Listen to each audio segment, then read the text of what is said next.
Hello everyone and welcome back to the channel. This video is about the roller coaster ride of recovery from a narcissistic relationship. Most relationships have some form of ups and downs. Narcissistic relationships can have long periods of highs and only short periods of lows, keeping you trapped in that was it me mindset with all the help of the narcissist, blame shifting from the narcissist, reprogramming of your mind. Or it can have swift movements between those intense highs and intense lows. Some of you will have had highs in the beginning and the lows coming in faster and faster as the relationship progresses.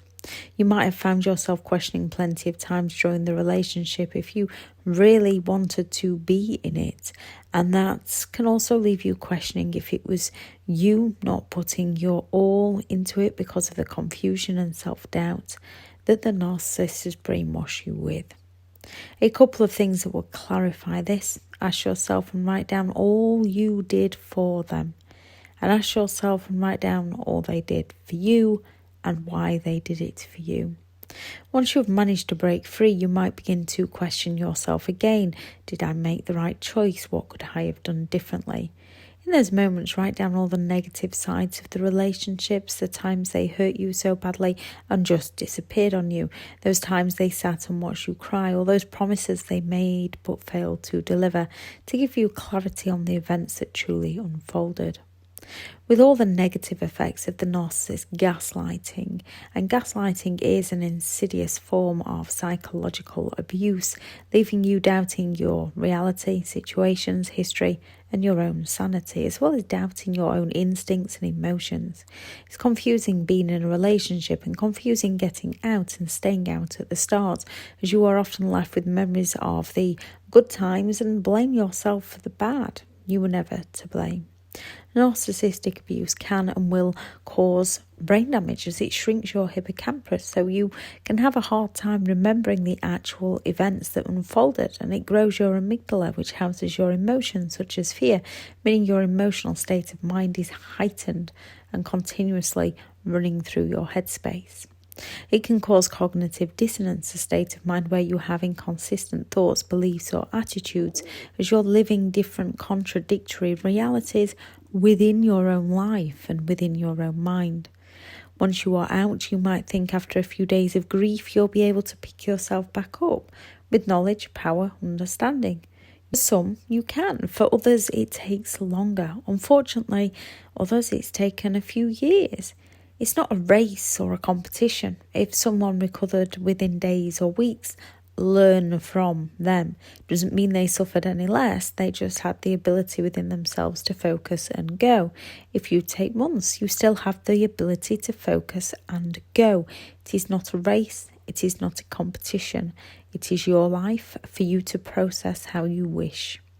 When narcissistic people keep coming at you while you're trying to recover, it's draining, heartbreaking, and leads to, and can potentially lead to, steps backwards. Feeling like you're stuck and not going to break free. So working on recovery also varies on the narcissist that has been in your life and the games that they are playing afterwards. Feeling like you're taking steps backwards is a very normal stage. When this happens, look for any achievement you have made within yourself or around yourself since you have left. Write them all down to keep that focus. Sometimes we have to stop looking at how far we've got to go and recognise how far we've come. Recovery from narcissistic abuse is just like recovery from any negative thing that happens within your life. It takes time, it takes work, it takes drive, and it takes determination. If you found the coping mechanisms to survive the relationship, you will find them to survive the recovery. When you still have feelings for them, leaving is a struggle within itself. Staying free, especially when they come at you with the false apologies or the smear campaigns. It can also be a struggle if you've been back and forth. You're not alone in this. It takes an average of 7 attempts for people to get out and stay out. It only takes 1 to actually be the final attempt. Your rational side is telling you to stay, yet you're also looking for ways to make it work again. When you have all the blame, it's hard to break away from the feelings of wanting to try again, especially if you're lonely and they keep coming at you to try again. First, recognize there's a big difference between being alone and being lonely. When you're alone, create new routines, write down new dreams, take the steps to achieve these for you and your future. Connect with others who understand you and know that these feelings are normal. Embrace them, learn from them, and let the past go. Lose the blame. No matter what happens, no one deserves this treatment. You have been in a toxic relationship. You didn't do that to yourself on purpose. Recognize that you had good intentions. The other person did not. The blame and responsibility are not all yours. No one is entitled to treat you this way. Pass the parts that the narcissist is responsible for within your own mind back to the rightful owner. A narcissist will project all their faults onto you, and it's time to give them back. Write down their faults, take them back out from yourself. Write down or say aloud, I'm a genuine, kind, caring person who wanted to help.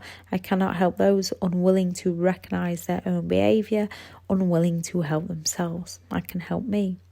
If it's a family member, it's also hard to break free. The narcissistic personality disorder is on a spectrum, and some people can have a lot of traits, yet not be a narcissist. The only people you need within your life are genuine, kind, caring people who bring out the best in you. You don't need those who go all out to try and bring out the worst in you. When guilt hits, ask yourself, what is this telling me? So if it's your parents, I feel bad as it's my mum, it's my dad, and they need me. Recognise all the times you needed them and they simply weren't there for you. They simply weren't interested in you. Take action and tell yourself you do not need these people within your life. Then let the guilt go. They did not feel guilty when they weren't there for you. You have every right to your own happiness. You'll have good and bad memories, and it's difficult to walk away from family members, those who are not as toxic. You might start by seeing if you can manage your time around them. Learn that they think and feel differently to how you do. Observe their behaviour, don't absorb, and see if you can manage yourself around them. Recognise who they are. Others you'll have to walk away from completely and go no contact. Let the guilt go. You have every right to your own happiness. If it's a partner, you are not there to parent them. The partner, they need to go and figure stuff out for themselves. You can have good and bad memories, and it's difficult to walk away from family members, especially those who are not toxic, yet you have to take a side step away to avoid the toxic one. Again, whether they're on the spectrum or they just have high traits of narcissism, it might be worth just seeing if you can manage your time around them. Learn what they think and feel. Observe, don't absorb. With others, you might need to completely walk away. Starting again, having your life and who you are taken apart bit by bit by a narcissist is soul destroying. And then they use all your weaknesses against you. You have to start losing that false belief and creating real ones, working through and owning your vulnerabilities. We all have them. Once you recognise and deal with them for you, others will not be able to use them against you. You'll be able to open up with genuine people on a whole new level. You might have moments or days when you're flying and doing well, then days with setbacks. This is normal. On those down days, recognise the good ones, get back up and go again. If you have stages of wanting revenge, normal human behaviour. When you've been hurt or betrayed by someone, when you've been duped, then you want justice. It's often not revenge you're seeking, it's justice. In essence, a narcissist is who they are. That is the biggest revenge. They've projected themselves onto you. Deep down, what they did to you, they feel on a daily basis. Lost, hurt, insecure, anger. They are missing the empathy that you have to care for others. They only see their own suffering and hide it by blaming all others.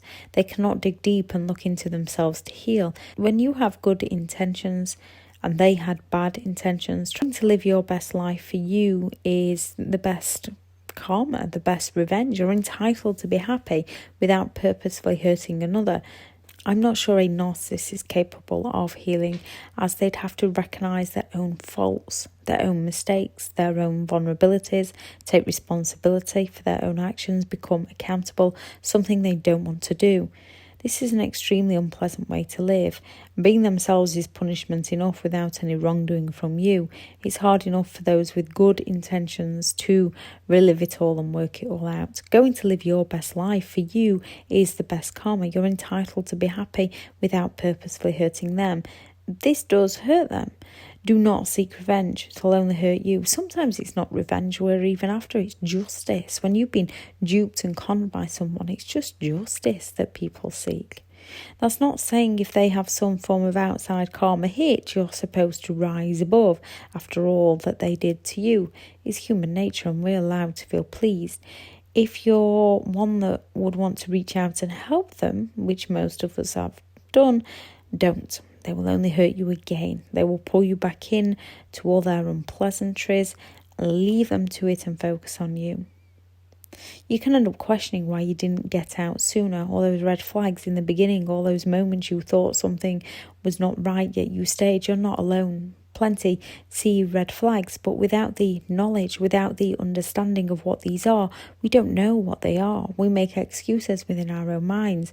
It's hard when you can see reality at the start of that soulmate that's treating you better than anyone ever has. You're living, you're breathing it, just because something didn't quite add up, you couldn't see it, so you stayed, makes you normal. Now you have knowledge and wisdom and power to take it into your future. By the time they treat you worse than anyone ever has, you're often in too deep and they find ways to make you feel like it wasn't that bad or that it was your fault. Or if only you just change. They brainwash you slowly. Your mind is being held captive and your only job is to stay safe, work it out and find a safe way out. The human need for curiosity. When we care for others, we like to be involved in their lives. Once they leave or you leave, we can question what they are up to, how they can get away with it, questioning why they just move on without a care. The thing is, they don't care. They are missing object consistency, a skill learned around the age of 2 or 3. You have this, so when you had a connection, you still care and want to check in on them. You might check their social media. Unfortunately, as they don't have the same emotions as you, this will lead you to further confusion within your own mind of why and how they can just move on, as they will post things on their social media to trigger you, leaving you with more conflicting thoughts. Recognise you want to look at their social media. Remind yourself it'll only hurt you more and leave you with more anger, questions and doubts, and focus on something else. Pattern interrupts, like when you walk into a room and forget why you went in. Do this consciously. Tell yourself you want to look and then tell yourself you're not going to, and focus on something that takes your mind away. Keep going until those thoughts of wanting to look become less and less. Anxiety and CPTSD, working on recognising your triggers so you can get a hold of them before they escalate. Working on irrational anxiety, when your imagination uses past events to connect and think about something that's going to happen. And rational anxiety, when something is happening, work on your triggers and healing them one by one. No contact is the best method to leave them in the past. Incredibly difficult to start with emotions that pull you in, with the trauma bonding from the dopamine, from the highs, and the cortisol from the lows. You're weaning yourself off a highly addictive drug. Become addicted to something else. A great cause, a life calling, something positive, something that makes you happy. As days, weeks, months pass, that rollercoaster of recovery gets easier. Emotional triggers and memories will pop into your mind less and less as you start creating new routines and a happier future. Most slip up with no contact. Again, normal. Just remind yourself why you're doing it and start again. We all make mistakes, and there are those who acknowledge and learn from their mistakes and keep going for a better life. And then there are narcissistic people who are very well with me, blaming all others and keep hitting the same cycle of repeat in their lives. And you are more than capable to change your life. Change one thing for you and you can change everything for you. You are stronger than you know, wiser than you know, and you have great potential within you Tell yourself you can and you will. If you find the coping mechanisms to survive the relationship, you will find them to survive recovery. Recovery is a journey that we go on, and although it is similar from person to person, it's also different. So if you see somebody that you believe to be recovering better than you are, learn from them and see if it works for you. If it doesn't work for you, find a different method. The idea is to find what works for you and leave what doesn't work for you. You can and you will recover from this. I shall add in the video description the video on help with overcoming anxiety and more information on cognitive dissonance. Thank you very much for listening. If anyone has any tips on what helped them heal and recover from a narcissistic relationship, please add those into the comments. Go out there and create the day that you deserve, because you do deserve to have an amazing day. Bye.